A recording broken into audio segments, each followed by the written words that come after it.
The revision of history in Black Man's Houses.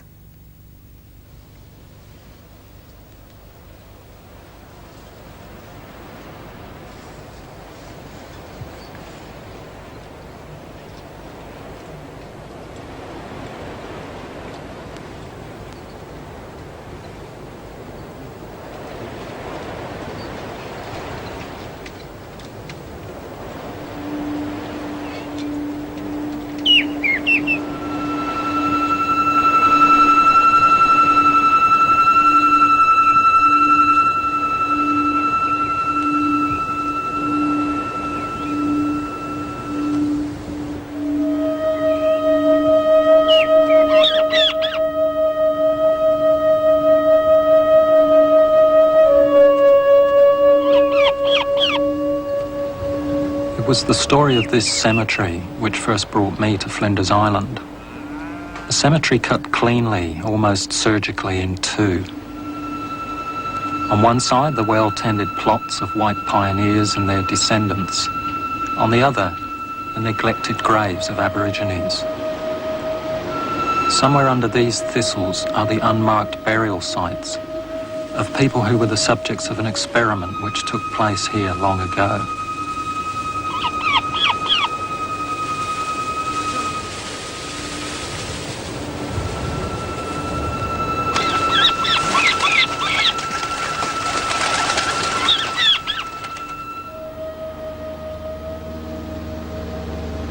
The first views of Flinders Island from the air are pretty impressive.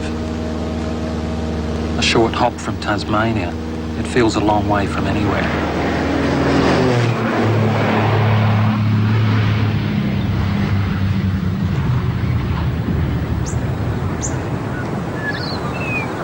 Time has a different meaning here.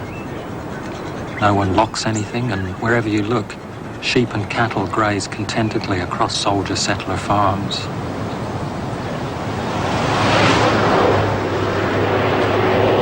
Travel the length of the island in an hour or so and hardly see a soul.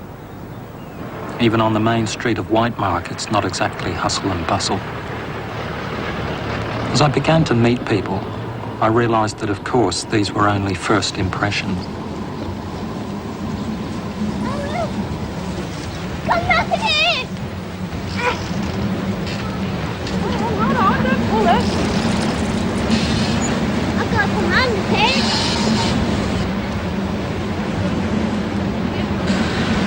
I love the place. It's good to bring kids up, but it's a bit boring. The people, I don't get along with the people terribly. You can't, I don't know if I should use this word, shit without them knowing. Everybody knows each other. They're all, small community.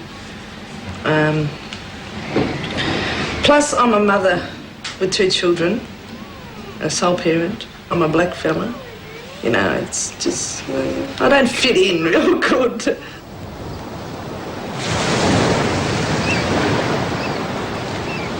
I was here to meet the descendants of the Aborigines buried in the segregated cemetery. Yet as far as I knew, there weren't any Tasmanian Aborigines. They were supposed to have died out with Truganini in 1876.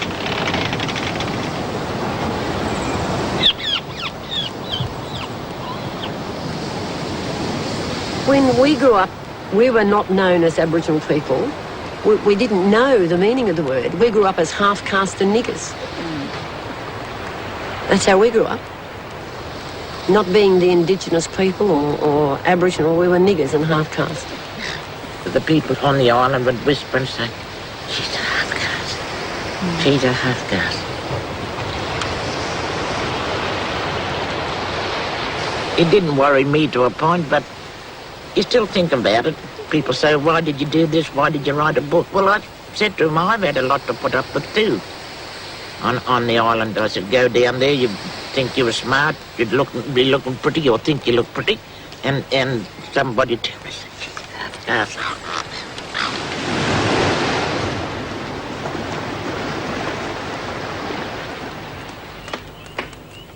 During the school years was probably a bad time for us in that sense, because we go home to mum and dad and say, especially to my mother, you know, all these kids are calling us blackie and nigger and all this stuff, you know, what are we? And she'd always say to us, oh, just tell them you're Maoris. And of course, we always knew that that wasn't really true. That what she was saying, here's an excuse, you can use this excuse. One of the things that she had an obsession about was that you had to have your boots on, because to be seen walking around without your boots on in Mum's mind would have focused on our Aboriginality, like, you know, the Aboriginal kids running around with no boots on.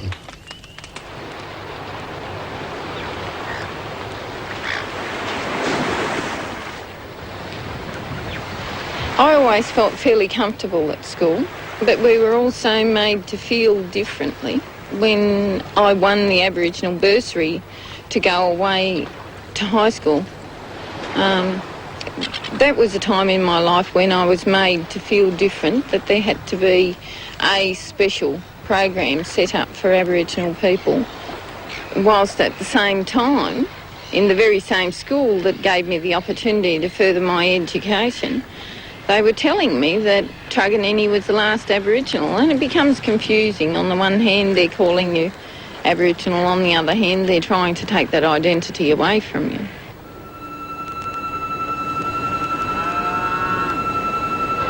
Nowhere do the whispered secrets and contradictions of the past seem clearer than in this cemetery, which stands on the site of the first official attempt to erase Aboriginal identity. Now some of these secrets are coming out into the open. Things are changing, and change is not usually welcomed.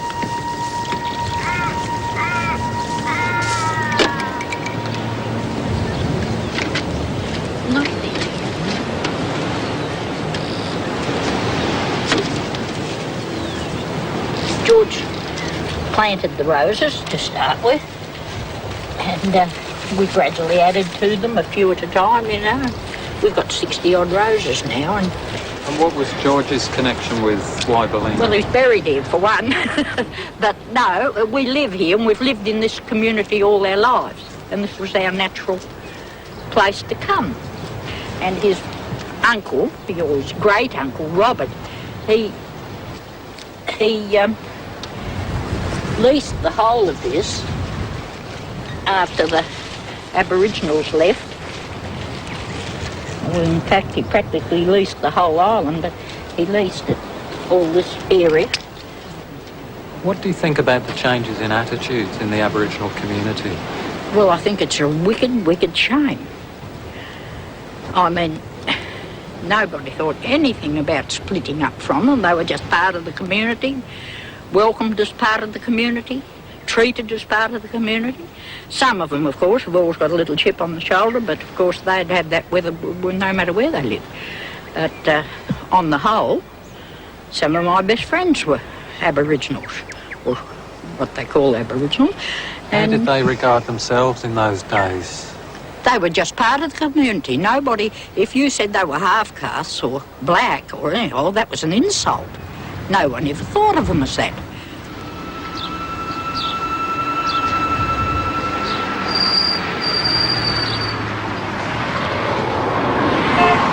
Up until the 50s, in the White Mark Hotel, just under the stairs, there was a little tiny bar, which used to be called the Bull Ring. That was where Aboriginal people used to have to go and drink if they wanted to drink. You'd only be served there. And then there was the big bar where they had the Europeans. When we were growing up, we used to go to the dances at the Meadow. And this particular New Year's night, we were having this dance in the Meadow Hall. And Ida and I used to get up and dance together with some of the other Aboriginal people. And I was dancing and somebody touched my shoulder. Or I touched somebody else's shoulder, and they went like that. No, those were all hurtful things when you were growing up. But now you look back and think, well, you know, what did it matter? What did it matter? We was the outcast. Go to school, I mean, Jimmy's mother and his auntie, school kids, and there wasn't a cleaner woman in the streets than Mariah Maynard. And they went down to the big dance at White Mark. We didn't go, but Mariah took the girls down. And they won the chocolate waltz, and they wasn't going to give it to them.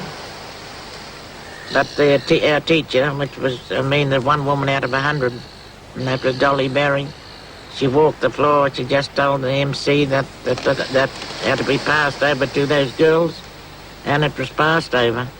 But if it had only been for Dolly Berry, they wouldn't have got that present, what they won in the chocolate waltz. And they were nothing. They were clean, had a bath.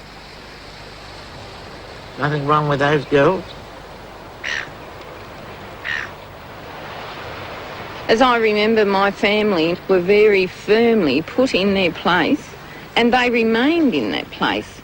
Those sorts of things have changed. There's a new generation that has come along and have said, you're going to treat us like black people, you're going to be derogatory to us because we are black people, then we're going to identify openly as black people.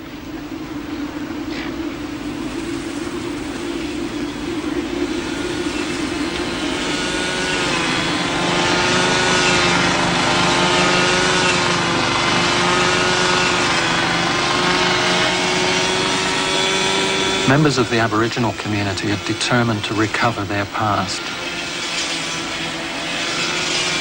They've set about reclaiming this ancestral site, and it's not only Aboriginal ghosts that are being awoken. In my conferences with them, I have been scrupulously tenacious in keeping my word. The tribes knew when in their own districts they would be sent to an island, where they would enjoy uninterrupted tranquility in the society of their kindred and friends. Moreover, their customs were to be respected and not broken into by any rash or misguided interference. George Augustus Robinson, the bricklayer turned missionary who made his name by ending the Black War of Resistance in Tasmania. According to the history books, he single-handedly subdued the Aborigines, and like some Pied Piper, persuaded them to give up the 10-year conflict and follow him to Flinders Island. They were brave, they were resourceful, they were aggressive.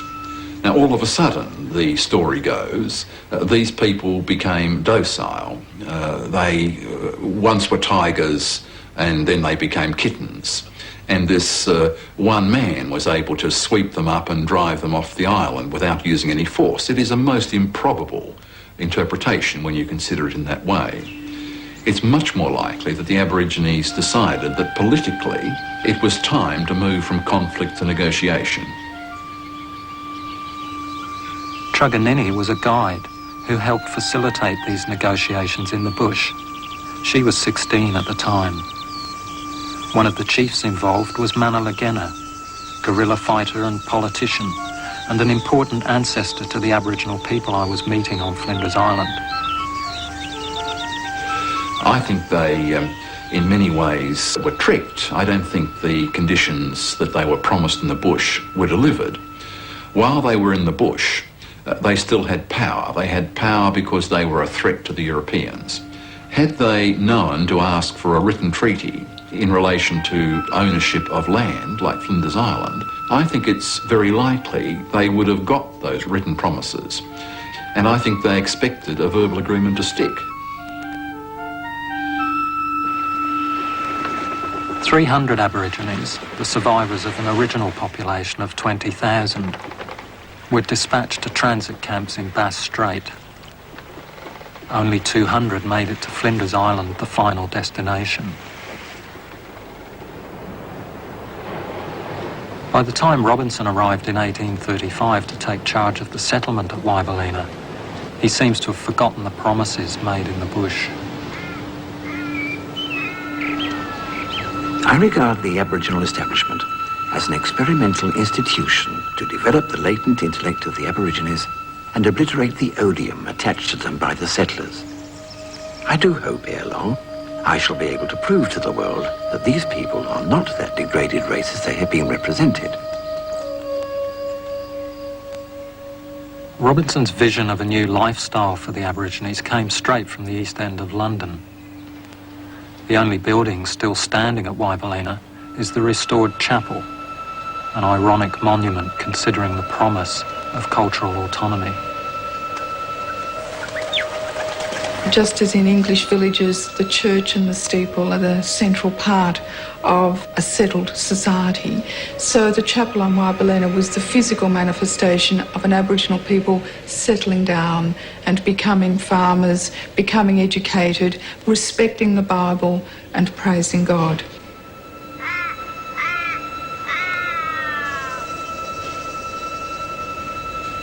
I feel satisfied that they are in the situation of children not capable to judge what is best for themselves. I am doing them good, although they know it not. The tourist brochures describe Waibalena as a sanctuary, but few visitors to the chapel walk across to the bank of scattered bricks, the remains of the terrace of tiny labourers' cottages. The terrace was to be the place where the Aborigines would privately become transformed into white Christian people. But of course in the terraces was where they became sick because they were closed in, because they had no fresh air or very little fresh air. They became very damp. Many people died in those terraces, and in a sense the terraces are kind of the death camp. At number 15 cottage, Jemima is suffering and in great agony. At number 6 cottage, Queen Elizabeth was in the last stage of affliction. The instant she had breathed her last, the natives gave vent to their grief in their usual melancholy dirge. I turned from the house of mourning and walked in the garden. An involuntary tear stole down my cheek. I'm feeling very stressed just by standing here. In fact, probably the only comforting thing about this general area is the fact that they did resist the changes that Robinson tried to force on them. We have to remember that Robinson really worked very hard to eradicate any form of Aboriginal culture being practiced. He didn't want them to perform their ceremonies. He didn't like them going off into the bush. He really worked very hard to stop all of that. It was attempted to destroy a whole people, and I've no doubt either that the policies that the governments were putting in place, the governors were putting in place at that time, was an attempt to appease the white settlers who really, they didn't hide that they wanted the Aboriginal people exterminated. And a sanctuary, to call it a sanctuary, is really, it's blatantly denying what the actual truth is. I think it's also to misrepresent this place as to call it a sanctuary. It seems like a neutral term. I think we have to see it as a site of genocide.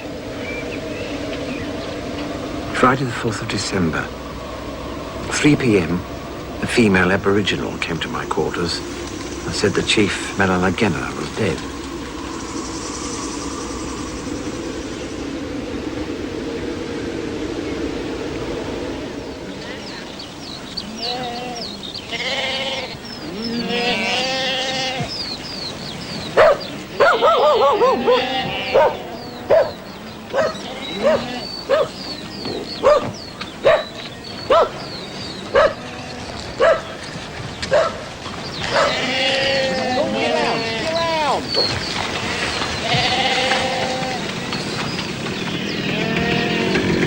We have a couple of thousand acres here on which we run about 5,000 sheep, and on Waibalena, the terms of our lease say that we can run 250 sheep.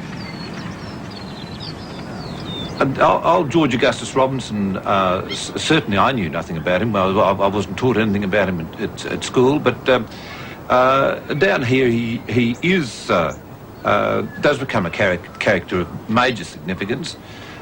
Because he was responsible in the sort of last rescue effort, but sadly without success. I think it's a very important part of our history, Waibalena, and should be preserved for all Australians. What do you feel then about the claims that the Aboriginal community on the island make about Waibalena? Well, I know that they are the descendants of the Tasmanian Aboriginals, but they're also descendants of white people. Therefore, it is a dual thing, and I think that it should be maintained for all Australians.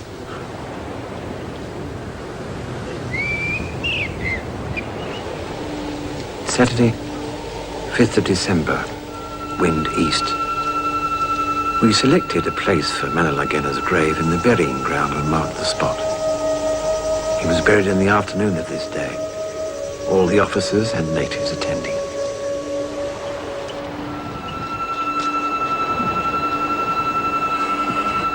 "150 years after Manala Genna's death, his grave was invisible, trodden down by cattle and covered with manure.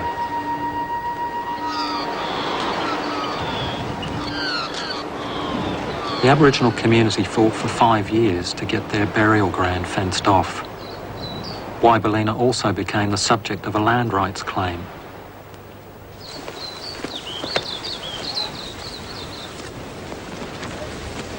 When the land claim was rejected by the Tasmanian government, members of the community took matters into their own hands. They occupied the empty homestead, which stands on the same site as Commandant Robinson's house.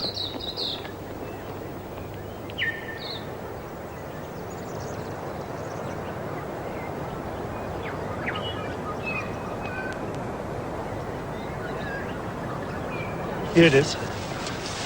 Glad it didn't get knocked out with the mowing. If you stick a nail in there, we'll use that as our 0 point. Take your tape off.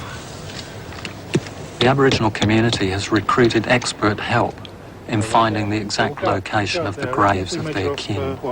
20 metres, wasn't it? We should find the other peg at the end of this tape.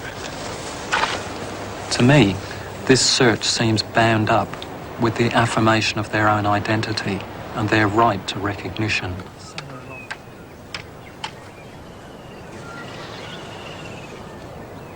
How do you feel about the fact that they now call themselves Aboriginal? It doesn't worry me. That's their... If they want to do that, right, let them do it. I mean, it's their world as much as ours. But why make such a song and dance about it? I mean, everybody's entitled. You don't do that with the Vietnamese or any of those that come in. You know what they are, right? You treat them just the same. What about the ones that it's difficult to tell whether they're Aboriginal or not? Well, that's always been the case. You never ever knew unless, with them originally, you never ever knew unless they told you. In fact, I reckon some of them now are not. But still, that's their business, not mine. I'm not concerned with. But I do know that some of them are that light on in dark blood, as they call it, that I don't think it'd make a lot of difference. Anyway, we'll all be here and we won't worry. What do you think about the Aboriginal land rights claim to Waibelina, though? No way. What rights could they have? They never lived here. They were brought here. They did live on the area, but they didn't voluntarily live on the area. They were brought here. And they were taken away. So what land rights could they have? I mean, there's some buried here, yes. Well, we are told they are, but they're the only ones that've got any rights here. What do you mean we're told they are, Sybil? They say, now I don't know, but they say that the remains were taken and used scientifically, but whether that's actual fact until somebody digs up and finds out, they won't know, will they?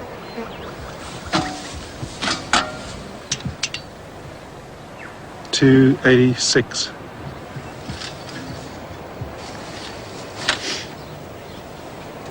$238. 19 metres now. Yep. 246. This is a resistivity instrument. It's fairly simple. All you have to do is press the button. It drives an electric current into the ground, and at the same time it measures the resistance of the soil to that current. Compact soil, has a very high resistance because there isn't much moisture in it. But soil that's been turned over, for instance in a grave, is much looser, contains more moisture, and therefore the resistance is much lower. So the lower the numbers of the graves, the higher the numbers of those areas between the graves. And what one does is simply just move it ahead a fixed distance and take the reading 4,000 times a day. 30th of March. This morning, Maria died of chronic pneumonia. The boy, Mauni, died after the woman. Both buried this afternoon.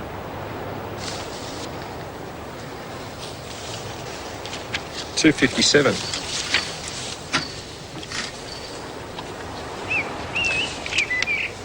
$259.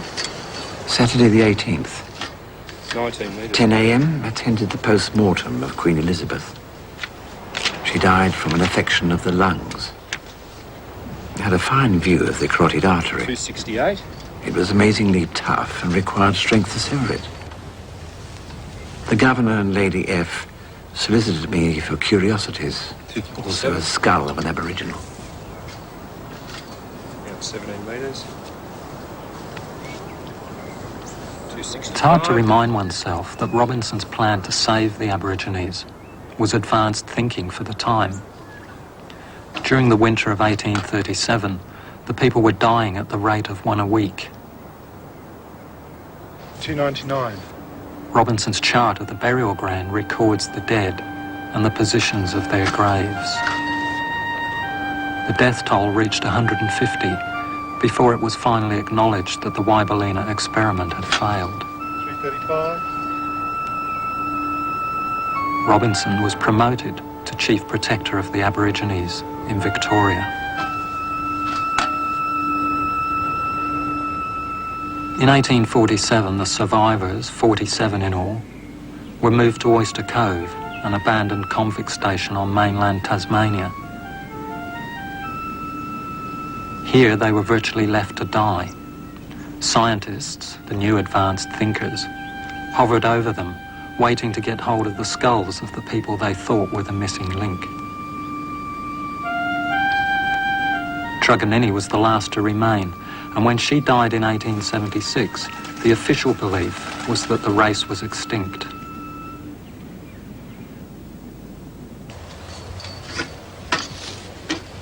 $282. $267.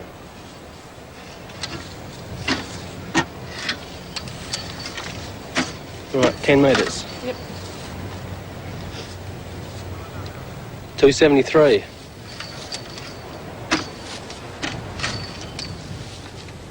It's not going too well at the moment. I've put in 1,500 readings into the computer last night and got a computer plot out, and it's fairly confused and not very contrasty. And I'm a bit worried about it. I think the problem is that it's not rained very much in the last month or so, and there's not enough moisture in the soil to contrast the graves from the other part of the burial ground. So it's a bit worrying, but it's early days yet. Something may come out of the next few days' work. 15 metres. 263. These graves marked the fate of the official Aboriginal community. But there were other survivors. Long before Waibalina, 4 daughters of Manalagenna were among many Aboriginal women abducted from Tasmania by European sealers and taken to the Bass Strait Islands. Beyond official reach and free to develop its own lifestyle, a thriving community grew, centred on Cape Barren Island, just south of Flinders. Increasingly ostracised by white society, this community retained the kinship structures and reciprocal obligations of Aboriginal culture. At the turn of the century, while insisting that Aborigines were extinct, the Tasmanian government decided to establish a half-caste reserve on Cape Barren. This was another attempt to control Aboriginal people and inculcate European Christian values. By 1950, the reserve was closed in favour of new policies of dispersion and assimilation. Families were pushed off Cape Barren to Tasmania and Victoria. Others had already moved to Flinders Island. And it's from the pressures of this era that the stories I was hearing have emerged. It was always how much white blood you had. That little bit of white blood meant everything. And two ladies, they had a bit of a row. They're going to point out at White Marquee how white there was. And Mum got home and she measured it out. And that was Jimmy's mother, was whiter than the other one, although Ina was darker. Ina had more white blood in her than Theda. Everything had to be white. If you had a spoonful, you was right. You was somebody. You done yourself up with powder, all this different Black Tulip and Max Factor and Pons. I can remember them all. And that's what they used to buy to make themselves look white. We really were in a period of time that my parents were trying to keep our Aboriginality from us. But later on in life, when I was 16 and went fishing with my father and eventually got to Flinders Island, I stepped off the boat and a Pat Green came up, that was one of my cousins, who I had never met, and basically recognised me from my looks and said, "You're Keith Everett's son, aren't you?" And I said, "Yeah." She said, "I'm your cousin Pat. You better come down here and meet the rest of your mob." And so she took me down along the Lady Barron beach there, and there was all of our mob living in tin shacks and shanties along the beachhead there. And so I basically went in there and met everybody. How did you feel at that moment? It was just a feeling of enlightenment. It was almost as if I said to myself, I really knew this, but I didn't. But I felt that I knew it. And I mean, it was almost an immediate understanding that we were Aborigines. Yes, it was when I came back to Flinders Island after living in Melbourne that I found my roots and my identity started to become a major issue to me.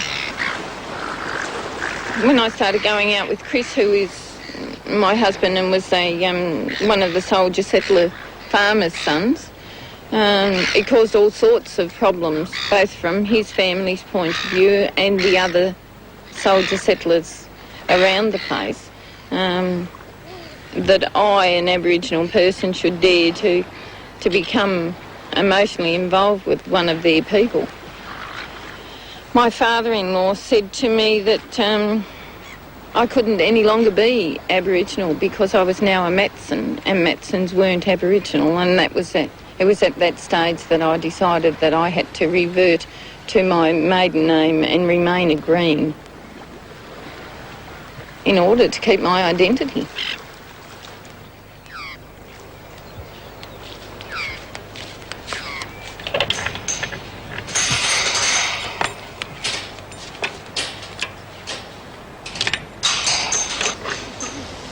Although the occupation and repossession of Waibelina remains unsanctioned, it has become an important gathering place for Aboriginal people.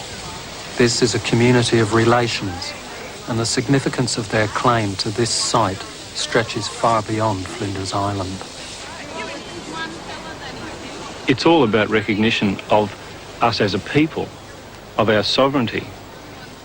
And it's for those people over there that land rights is important for Waibelina. We've seen far too much done to those people and those graves over there, and we want to protect them, and we'll fight very hard to protect them. It's the point at which nearly all Aboriginal people in Tasmania come together because of the old fellas like Manala, who was great-great-grandfather to me and Vicky and a lot of Aboriginal people. That draws us together by family. The fact is that Waibelina is the place where genocide was attempted. Our taking back this site makes a statement that that genocide didn't succeed, that we are still here, we are still continuing, and we intend to stay here.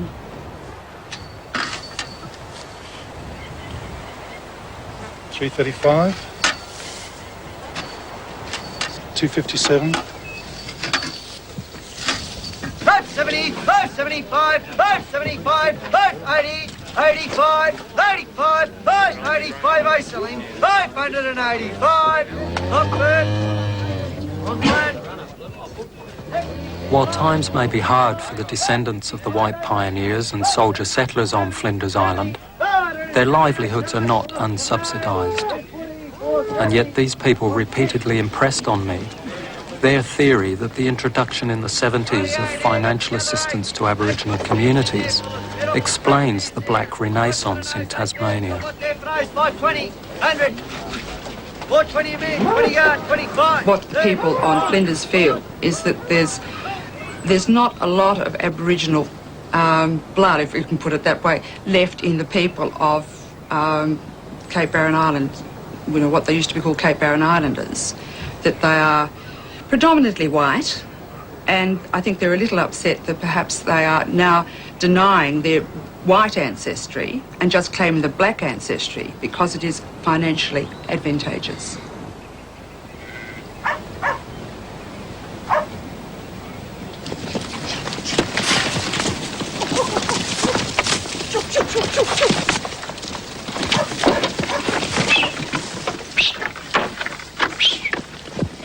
There's no doubt about it that because of the preferential treatment, for want of a better word, that people of Aboriginal descent have received, there is more division and bitterness in this community now than when I first came 25 years ago.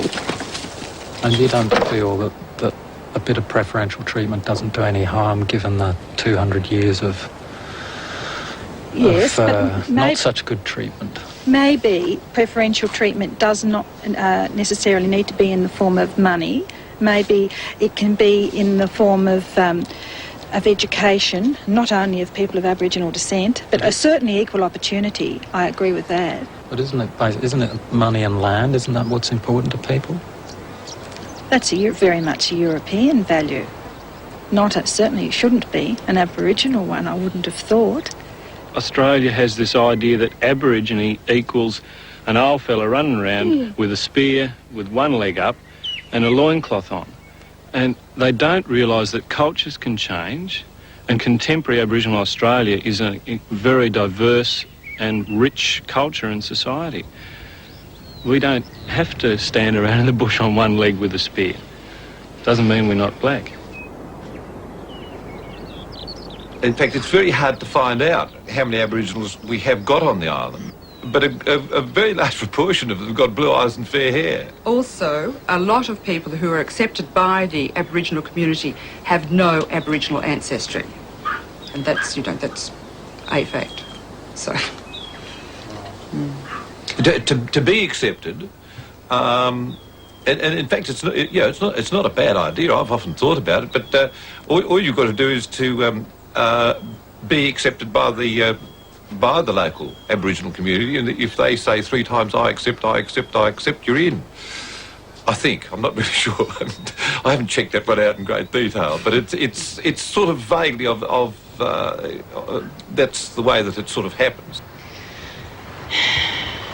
It really is just another means of trying to destroy something that's important to us. A means of trying to make our identity seem unimportant. Can anyone identify and get no, financial benefits? Of course, anybody can't identify. The federal government puts down a very clear definition of Aboriginal people, and you have to fit within that definition. I might add there that we are the only race in Australia that is required to identify under legislation. Gee, I tell you what, it'd be a costly way to get a few dollars in the kick. To be an Aboriginal in Tasmania, for instance, and to go through the hardships on a daily basis, and to be basically told you don't exist, and to be told you're only part of this and you can't do this and you don't have that, and you've lost all your culture and everything that's been thrown at us. I can't understand that anybody would want to get a few extra dollars in their daily life to put up with that kind of attitude at them.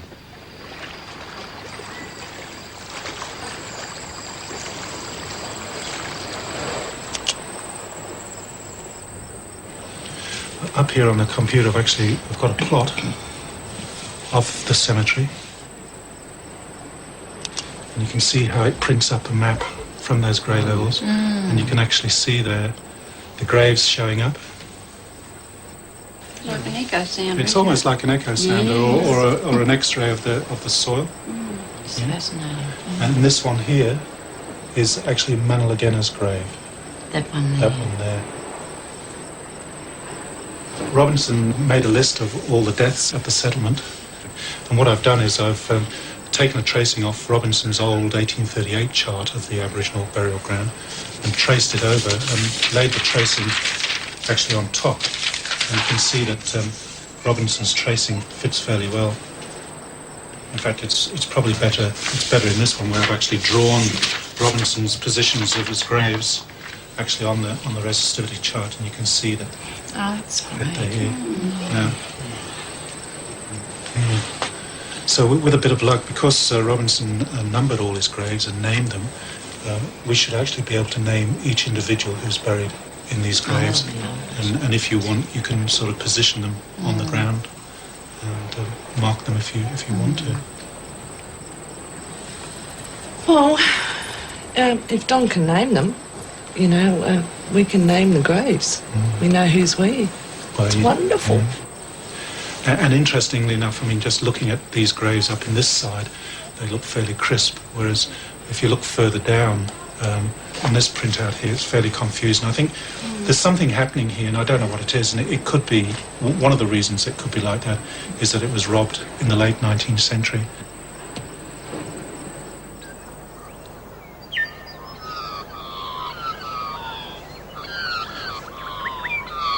Sybil, I've heard sort of local stories that great Uncle Robert had a nickname. I don't know. No, I don't know. They called him Resurrection Bob. Yeah, that might be right. He might have had a hand in digging that up, mightn't he? I never thought of that. Do you There's have no any? record of it, because all the papers we've been through, and even papers of another old gentleman that lived at the North End. We had all his diaries, which we've since given to the museum. And there was no mention of it, and I think he would have done because he told everything else in his diaries. Do you have any feeling about that? No, none at all. I don't think he would. But still, you never know, do you? But you're doing your best to protect George's grave. Yes, from kangaroos and Aboriginals. Yeah, why not?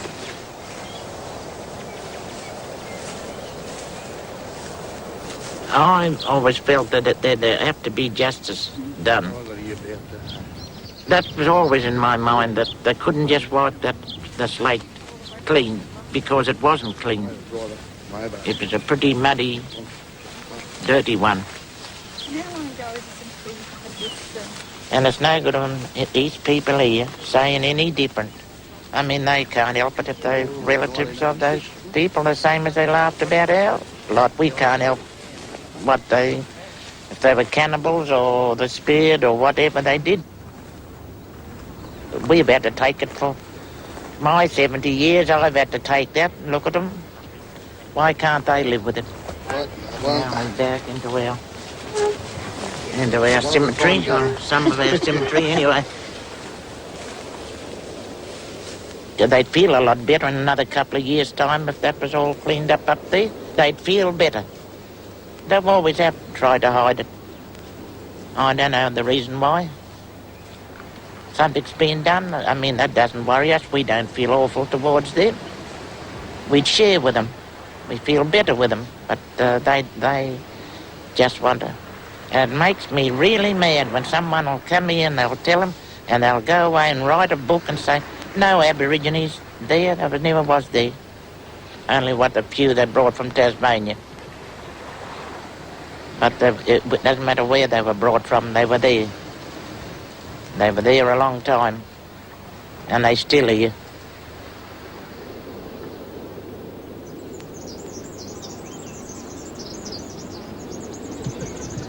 Just have your attention for a couple of minutes. They won't be long-winded and meaningless. Try not to be. We have a plaque here to commemorate the repossession of Wyberletta, which took part in June this year. The plaque, the inscription on the plaque is about the people who walked this land and still walk this land. The thing that we must remember is that the people who walked this land, the Aboriginal people prior to us, they did it under sufferance. They didn't do it out of their own free will. Under stress, you fellas. They died not only with broken hearts, but with broken souls. So on that note, I'd just like to unveil this plaque. Thank you very much.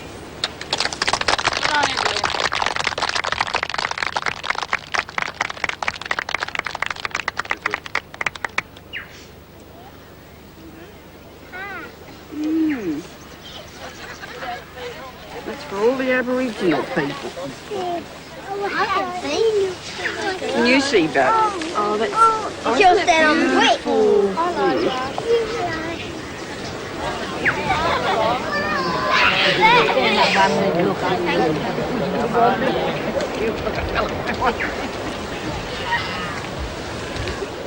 I think Wyberlin is the most important place in this world, I reckon, Wyberlin. If we got that place, our heart would be there in it. It's a start. It's something to cling to. It's an anchor. An anchor where we could go and have a cry if we want to, have a laugh.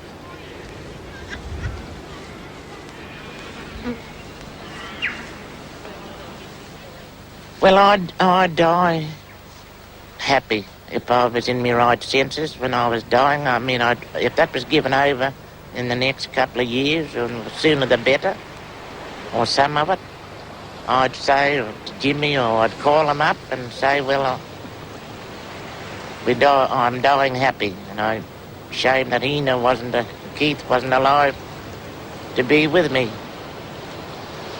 It's sentimental. And it's been too long now.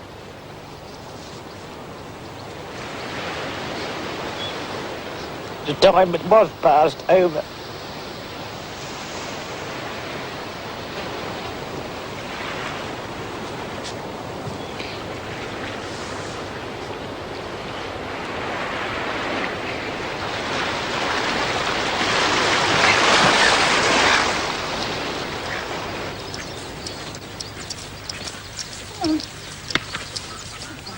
I don't think that it is the job of me or my age group to carry what I can now construe as the sins of our forefathers. I don't think that I should have a burden of guilt.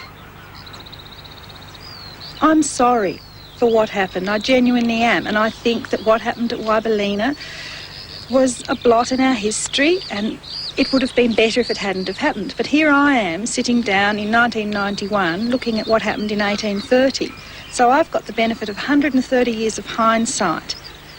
And I'm judging what happened then with today's views.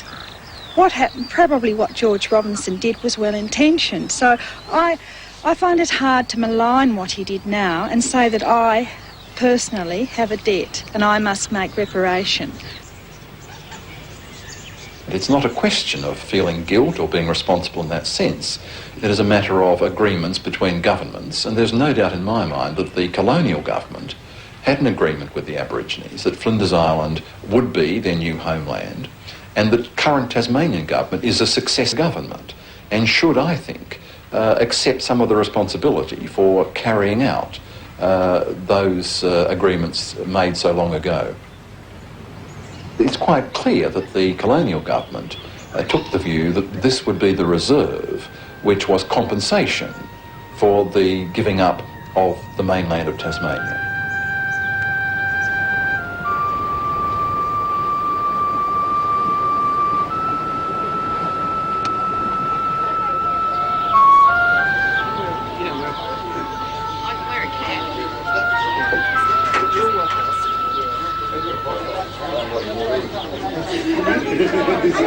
Well, normally when you're doing, as we're doing, I take it right back into the real. That's the real thing. Well, look, why don't we wait? I just think that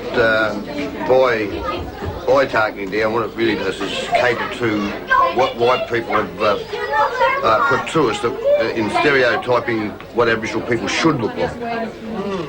And we, like every other people, have changed. And part of the changes included what white people have actually done to us. That is, they've caused us to have mixed racial origin. And I think that people that don't understand that and haven't been able to come to terms with Aboriginality is today have a problem, not us.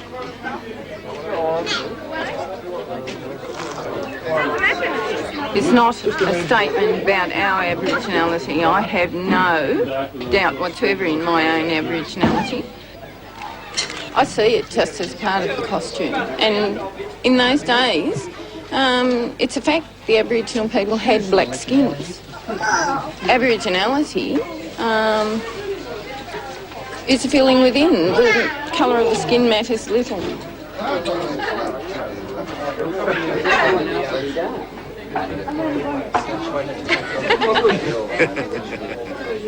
Lil, are you going to have your face darkened? For any... Get a bit darkened down, I don't want to have it darkened. Let's put it this way, beginning of the genocide.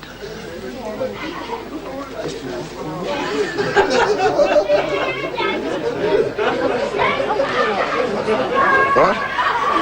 Good to me. I hope it looks good to you, but it looks good to me. Near enough's good enough. It's on mine too. Let's go kill some white fellas now. I want to get a photo, DT.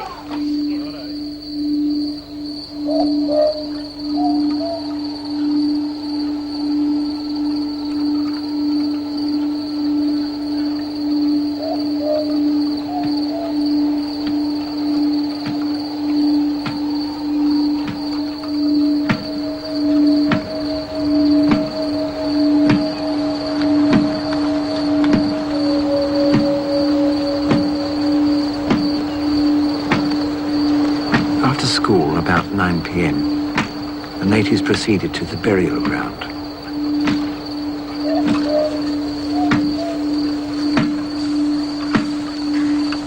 The funeral had a grand and imposing air. The lurid torchlight and the sable countenance of the Aborigines gave a solemn and novel effect, altogether pleasing and calculated to bring forth most gratifying reflections.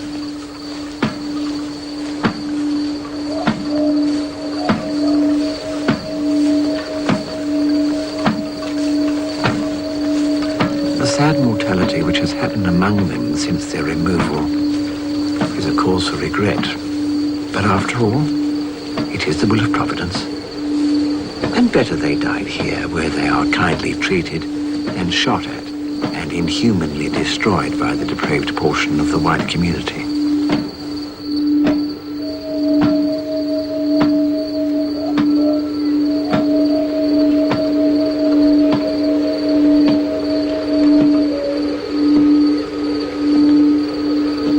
To me, we were laying the spirits at rest. We were laying the ghost. And it was like a lull came over, and it was just really fantastic. Yeah, so we found them, you know. Now we know where they are. We can put names to them, and we can identify them, and that's vital.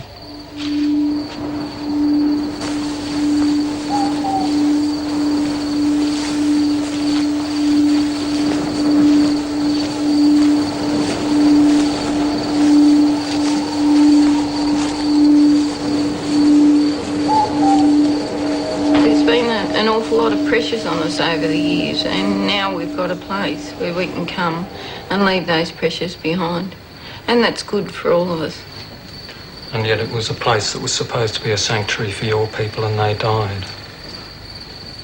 Yes, but it's nice to know that something good is coming out of this place finally. Since George Augustus Robinson, every generation has tried to stop Aboriginal people from being who they are. Some people still want to argue, but identity is a matter of the heart, not logic. I went back one last time to the place where I started and found it transformed.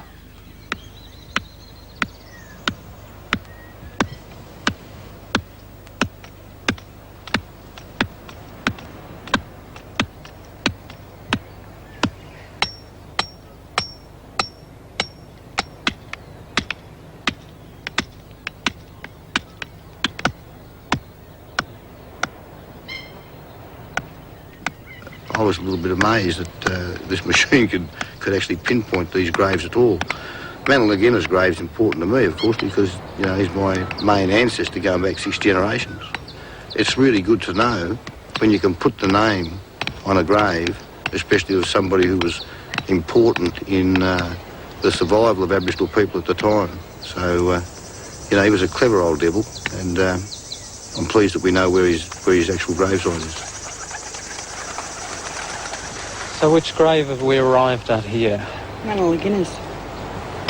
Number 85, Manalaguina's, yep. You know, it's wonderful to know where all the graves are now, and especially Manalaguina's, but it feels a bit funny doing it. Just hammering the pegs in the ground is almost a disturbance of their spirit.